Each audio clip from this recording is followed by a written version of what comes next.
Bueno, gracias por la invitación y continuaremos con la segunda parte, que es más que nada el abordaje diagnóstico y terapéutico de este tipo de pacientes.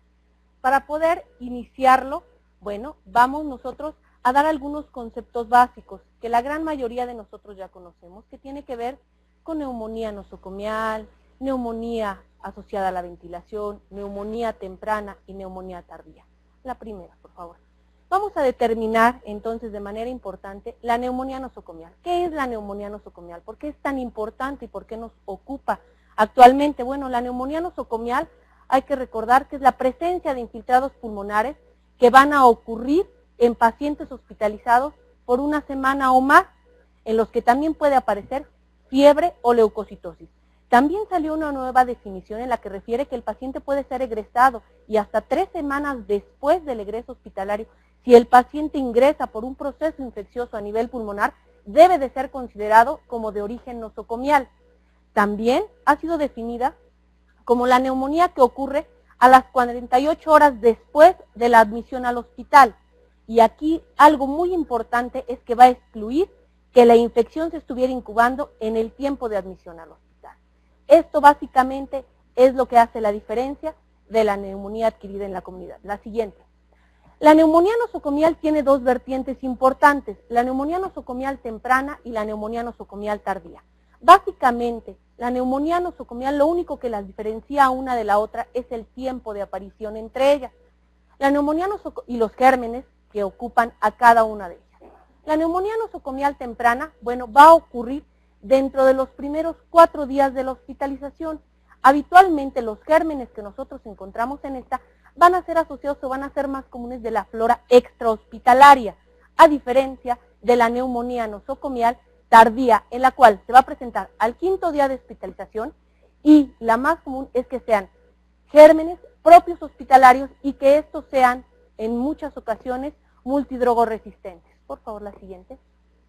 También una vertiente importante que nosotros tenemos que ver de la neumonía, como ya lo mencionaba el doctor Villagómez, es la neumonía asociada a la ventilación, que tal vez a nosotros en la terapia intensiva es la que más nos ocupa y la que, bueno, ocasiona mayor tiempo de estancia hospitalaria, mayor consumo y mayor gasto económico. Entonces vamos a recordar que esta es una infección del parénquima pulmonar y habitualmente va seguida de la intubación y la ventilación mecánica, y aquí la vertiente y la diferencia es que aparece 48 horas posteriores del inicio de la intubación orotraqueal y de la ventilación mecánica. Tenemos la clasificación clínica de la neumonía nosocomial, la cual la ha tratado de englobar. Existen varias vertientes, hay que determinar que el diagnóstico de esta pues se hace clínico, microbiológico, y existen factores de riesgo para cada una de estas que los vamos a ver a continuación. Tenemos el grupo 1, en la cual existe una neumonía nosocomial temprana en cualquier momento, y algo importante que lo diferencia es que el paciente no tiene factores de riesgo. No hay factores de riesgo asociados y bueno, pues una enfermedad leve, moderada o severa. El grupo 2 va a iniciar en cualquier momento, no existe un momento bien determinado, puede iniciar en cualquier momento de la evolución. Aquí ya la diferencia es que el paciente va a tener factores de riesgo y puede llevar una enfermedad leve o moderada. Y el grupo 3, evidentemente, es un inicio tardío, con o sin factores de riesgo, pero va a ser una enfermedad severa. ¿Cuáles son los factores de riesgo? Los factores de riesgo todos nosotros los conocemos. La realidad es que hay una gran cantidad de factores de riesgo. Sin embargo, hay 3 que a nosotros nos ocupan de manera importante. ¿Cuáles son? La intubación orotraqueal. La intubación orotraqueal y la ventilación mecánica siguen siendo tal vez los 2 factores de riesgo más importantes que hay para el desarrollo de neumonía. Se menciona que la intubación orotraqueal hasta en un 27% es un factor de riesgo para que nuestros pacientes puedan llegar a desarrollar esta enfermedad. Y como ya lo había mencionado el doctor Villagómez, la ventilación mecánica. Por cada día de que nuestro paciente esté en ventilación mecánica, se incrementa de manera importante el riesgo de infección. Tenemos que recordar que el 3% durante los primeros 5 días, 2% del día 5 al 10 y 1% después del día 10. Y aquí vemos cómo este riesgo se va incrementando de acuerdo a los días de intubación. El otro subgrupo que nos preocupa a nosotros mucho y que se ha tomado mucho hincapié es en aquellos pacientes que tienen enfermedad pulmonar obstructiva crónica, y en la cual en la diapositiva siguiente vamos a ver como en este grupo, en este subgrupo en especial, los gérmenes que ocasionan esta enfermedad son multidrogoresistentes y esto contribuye a mayor estancia hospitalaria. También se presenta con más frecuencia en el sexo masculino. Esto, bueno, de modo les tocó al sexo masculino que en ellos sea mucho más frecuente la neumonía nosocomial y por cirugía de urgencia. La siguiente, por favor. ¿Cuál es el impacto de la neumonía asociada a ventilación en los pacientes con enfermedad pulmonar obstructiva crónica? Esto es muy importante porque hay que recordar, y yo siempre les comento a los muchachos, lo fácil, mucha gente dice, es que es bien difícil intubar a un paciente. No, lo fácil es intubarlo, lo difícil es extubarlo, y extubarlo en el momento apropiado, y más si el paciente tiene enfermedad pulmonar obstructiva crónica. A veces no es tan simple, y todos nosotros hemos terminado con un paciente que tiene un mes, termina con traqueostomía, con una gran limitación en su calidad funcional, entonces realmente tenemos que determinar el momento preciso. ¿Cuál es el impacto? El Current en el 2006 se hicieron un estudio en cual se les tomó estudios bacteriológicos a 1088 pacientes que llegaron a un hospital y que estos tenían factores de riesgo y que tenían EPOC. De estos, 77 pacientes, el 6% desarrollaron neumonía asociada a la ventilación. Ustedes me podrían decir, pues es bien poquito, solamente el 6% desarrollaron neumonía asociada a la ventilación, sí, pero lo grave es que de este 6%, el patógeno más frecuentemente aislado fue Pseudomonas. Esto es sumamente grave. ¿Por qué? Porque tiene implicaciones en la evolución de este tipo de pacientes. De los gram positivos, el 18% se aisló Staphylococcus aureus. Y vean, de acuerdo a los pacientes que tuvieron neumonía asociada a la ventilación, cómo la mortalidad se incrementó hasta 2 veces, del 64% contra el 28% de los pacientes que no desarrollaron neumonía asociada al ventilador. La duración de ventilación mecánica en estos pacientes también se duplicó, fue de 24 más o menos 15 días contra 13.11 días de aquellos pacientes que no desarrollaron neumonía. Y la estancia en UCI, bueno, se prolongó de manera importante, 26 más 17 días contra 15, 13 días. Entonces, si vemos nosotros, realmente la neumonía asociada al ventilador tiene un impacto directo en los pacientes con enfermedad pulmonar obstructiva crónica de manera importante. ¿Por qué? Por los gérmenes y por la mortalidad, la duración y la estancia en terapia intensiva. ¿Cuáles son los factores de riesgo más comunes? Bueno, nosotros los conocemos, el uso de los bloqueadores H2, alteraciones del estado mental, el uso de sondas nasográficas, la broncoscopía reciente, enfermedades subyacentes, enfermedades que condicionen deficiencia en la inmunidad, diabetes mellitus, alcoholismo, tabaquismo, sedación continua, uso de nutrición parenteral o la sobrealimentación. Y algo importante que a veces ocurre de manera frecuente, el uso de antimicrobianos. El uso de antimicrobianos también es sumamente importante. A veces nuestros pacientes que llegan, nos llegan o de urgencias o nos llegan de medicina interna o nos llegan de los servicios de cirugía y estos ya tuvieron antibióticos previos.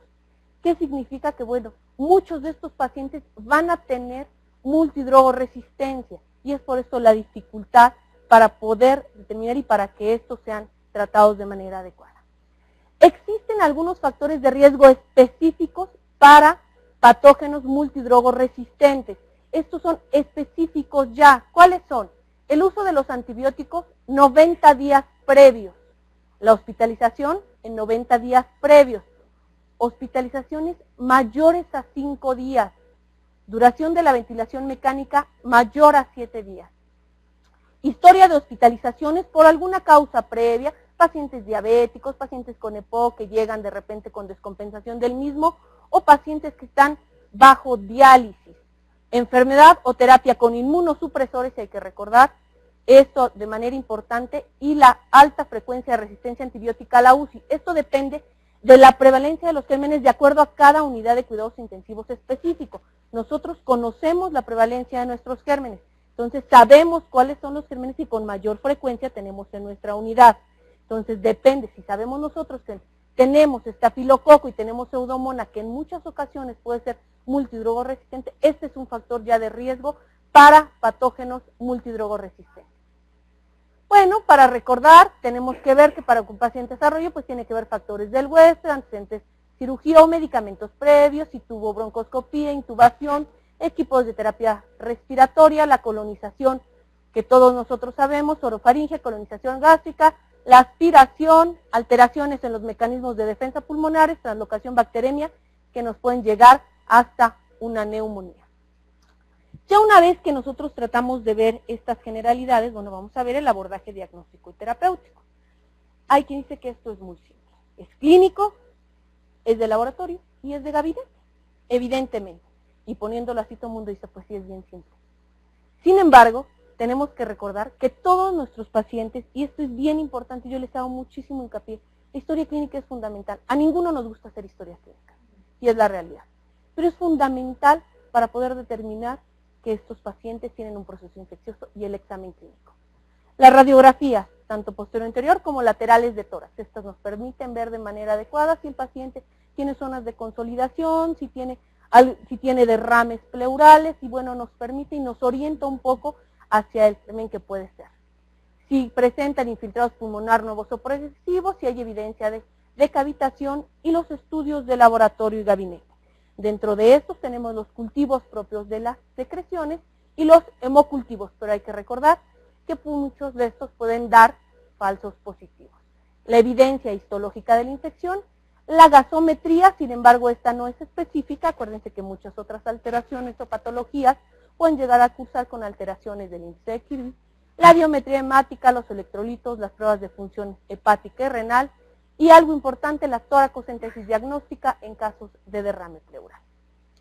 Bueno, este tal vez sea uno de los abordajes diagnósticos tal vez un poquito más sencillos que salieron publicados en el 2006, donde ponemos que existe sospecha clínica de una neumonía asociada a la ventilación. Bueno, lo primero que tenemos que traer es cultivos cuantitativos de las secreciones respiratorias. Tenemos que determinar, de acuerdo a la historia clínica, si el paciente tiene factores de riesgo para una infección por patógenos multidrogoresistentes. ¿Cuáles fueron? Los que vimos hace un momento. Si no tiene factores, bueno, tiene que ser una terapia antibiótica enfocada. Y ellos sugieren, bueno, ceftriaxona o fluoroquinolona. Y de acuerdo a esto tenemos que ajustar nuestros resultados y nuestro antibiótico de acuerdo a los resultados basados en la microbiología. Si no existen resultados, si ustedes están en una unidad, bueno, en la que a veces se llegan a tardar estos estudios un poquito más de tiempo, pues se debe de continuar con el régimen inicial, ver la evolución y la mejoría clínica después de 3 a 4 días, y si no hay mejoría, recultivar, considerar un cultivo pero ya con broncoscopía, con cepillado broncoalveolar, buscar otras alternativas de sitios de infección, y algo bien importante que a veces se nos pasa, buscar una etiología no infecciosa que esté ocasionando todos estos cuadros. Bueno, si hay riesgo para patógenos multidrogoresistentes, bueno, vamos a tener que dar nosotros una terapia de amplio espectro. Ellos sugieren terapias antiseudomonas, aminoglucósidos y vancomicina, y nuevamente siempre tenemos que enfocar nuestros resultados y nuestro tratamiento de acuerdo a los resultados microbiológicos. Tenemos que ver si hay mejoría, tenemos que ver si tenemos gram negativos, que son fermentadores, no fermentadores, y si no lo son, bueno, parar los antibióticos después de 8 días, y si sí lo son, continuar antibióticos y suspenderlos al día 14. La siguiente, por favor. Entonces tenemos nosotros los cultivos cuantitativos, la broncoscopía con lavado y cepillado broncoalveolar, la PCR, que actualmente está tomando mucho énfasis en el abordaje diagnóstico de los pacientes, sobre todo para micoplasma, la procalcitonina, y estos últimos dos son sumamente importantes. ¿Por qué? Porque se ha visto que en ciertos subgrupos de pacientes, en ciertas características especiales que estos pacientes pueden llegar a tener, que tiene que ver con inmunosupresión o con cirugías previas, si estos se mantienen elevados, hacen mediciones al 3º, al 5º y al 7º día, y si estos persisten elevados, esto va a tener impacto directo en la sobrevida. Entonces, actualmente, PCR y procalcitonina, que si de primera intención está por arriba de 10 y se mantiene así al 7º día, este paciente va a tener mucho mayor mortalidad que el resto de los pacientes en los cuales tienen la curva normal de habitualmente 48 horas, y que la procalcitonina entre el 3er y 4 día con un buen esquema antibiótico y una buena respuesta del paciente empieza a disminuir. La siguiente. Nuevamente tenemos los no invasivos, la aspiración traqueobronquial con un punto de corte mayor a 10 a la 6 unidades formadoras de colonia. La detección urinaria de antígenos de Legionella, actualmente también existen estas evidencias.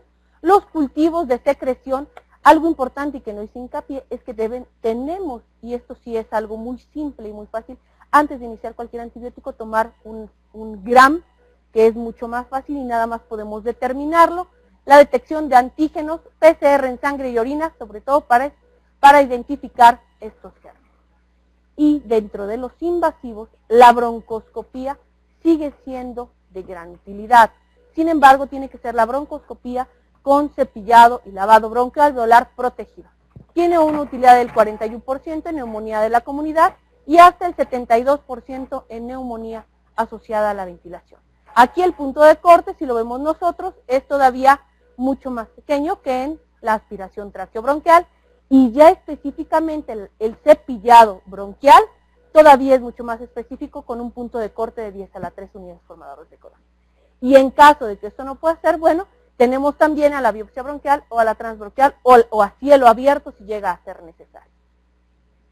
Tenemos la sensibilidad de cada uno de estos, cultivo del esputo expectorado, 49-80 con una especificidad de 50 a 58, la aspiración traqueal, 80 y 60, las fibras de lacina en hidróxido de potasio, 52 y 42, y algo importante, los hemocultivos, vean qué nivel tan bajo de especificidad y de sensibilidad tienen. Sin embargo, el cepillado bronquial protegido, 95 y 94%. Y el lavado bronquial alveolar con una mayor a 10 a las 5 unidades formadoras de colonia, de 88 a 100%.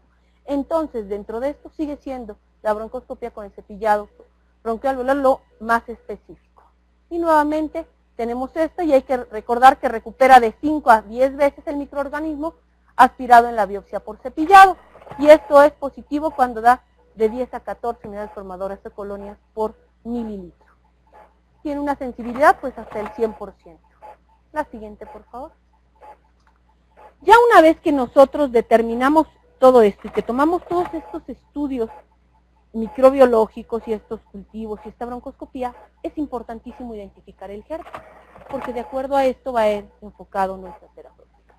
Entonces, bueno, tenemos que recordar que sin factores de riesgo, pues es hemófilis, estafilococo, E. coli, Klebsiella, proteus. Y con factores de riesgo específicos si el paciente fue sometido a una cirugía abdominal, si tiene coma, diabetes, insuficiencia renal, estafaurus es lo más común, si recibió altas dosis de esteroides, pues a lo mejor la pseudomonas y la legionela, y si tuvo estancia prolongada, gram negativos resistentes. La siguiente. Ya una vez que tenemos nosotros estos estudios, podemos determinarlo y es lo que les mencionaba, los gérmenes adecuados a la neumonía nosocomial temprana, que habitualmente son gérmenes de la comunidad, y los de la neumonía nosocomial tardía, que tal vez Pseudomonas, Candida y Staphylococcus sean los más importantes. Y sobre estos tres, la siguiente vamos a hacer una pequeña revisión. El Sistema de Salud de Infección de Estados Unidos determinó e hizo un estudio en el cual tomó 400,000, se encontraron 400,000 bacterias aisladas en infecciones adquiridas hospitalarias en la UCI. Se hizo una revisión de todas estas de 1986 al 2003. 65% de estas 400,000 muestras fueron asociadas a bacilos gram negativos. 18% fue Pseudomonas, 10% Enterobacter, 7% Klebsiella y 7% Acinetobacter. Esto es sumamente importante porque se encontró que está incrementándose el número de bacterias gram negativas. Y esto, por supuesto, implica en que estos gérmenes son mucho más resistentes a los antibióticos. La siguiente. Lo mismo, de acuerdo al germen, bueno, sigue siendo cocos gram positivos, bacilos gram negativos en un 56% y pseudomonas en un 70%. También el sistema de supervivencia de infecciones nosocomiales alemana encontró en 6,888 pacientes incremento en el porcentaje de Staphylococcus meticilino resistente. Era en 1977 del 8%. Y vean algo tan alarmante. En el 2003 esta cifra se fue hasta el 30%. La mortalidad por meticilino sensible, esto está al revés, es 16.9, es 7, y por resistente es 16.9. Esto también se incrementó de manera importante. Y la mortalidad cruda, evidentemente, también tuvo un incremento. La siguiente, por favor. También referente a la cándida, la colonización, y esto es bien importante, hay que recordar que nosotros necesitamos métodos cuantitativos. ¿Por qué? Porque muchos de nuestros pacientes están colonizados, no están infectados. Sin embargo, la colonización es común, hasta en un 26.6%, y va asociada a la ventilación mecánica. Sin embargo, la simple colonización es un factor de riesgo independiente para que los pacientes lleguen a desarrollar neumonía. Y bueno, ya una vez que nosotros vimos esto, tenemos los riesgos y la mortalidad. Tenemos que la edad tiene un índice, en pacientes, la mortalidad en pacientes con neumonía asociada a la ventilación, tiene un índice de confianza de 1 a 1.3, pacientes inmunodeprimidos, puntuación en la calidad de vida, cáncer. Todo esto repercute de manera directa en la mortalidad de los pacientes con neumonía asociada a la ventilación. Y por último, ya para completar este abordaje diagnóstico, tenemos los estudios de gabinete, entre los cuales la radiografía es fundamental. Yo creo que nosotros no podemos trabajar sin una radiografía inicial de tórax. Y la tomografía computarizada, que actualmente se ha utilizado para el diagnóstico de las neumonías. Sin embargo, realmente de todas las revisiones es muy poquito el apartado de la tomografía. ¿Para qué nos sirve? Dice ahí, evidentemente, para determinar si el paciente tiene cavitaciones, si tiene bulas, si tiene derrames, si tiene cavitaciones, y precisa, y es un poco más sensible y específica que la radiografía de tórax, porque bueno, precisamente por cómo está tomada esta tomografía. Vemos cómo se evidencia perfectamente las zonas de consolidación. La siguiente, por favor. Esta es una paciente con una neumonía necrotizante por pseudomonas, en las cuales se ve perfectamente en una tomografía cómo existe evidencia y afectación prácticamente bilateral. Sin embargo, pues es mucho más importante del lado derecho. Entonces, recordemos, la tomografía es de gran utilidad, pero no es absolutamente necesaria para el diagnóstico. Lo es la clínica, los estudios bacteriológicos y una radiografía, evidentemente. La siguiente. Por lo tal, nosotros podemos concluir que de los factores de riesgo, el más importante continúa siendo la intubación orotraqueal y la ventilación mecánica, que la broncoscopía con el cepillado branquioalveolar es el método de diagnóstico más útil, que la PCR y la procalcitonina ayudan a identificar a ciertos subgrupos de mayor riesgo. Y la tomografía computarizada es de gran ayuda, pero solamente para determinar el diagnóstico diferencial. ¿De acuerdo? Eso es todo. Gracias.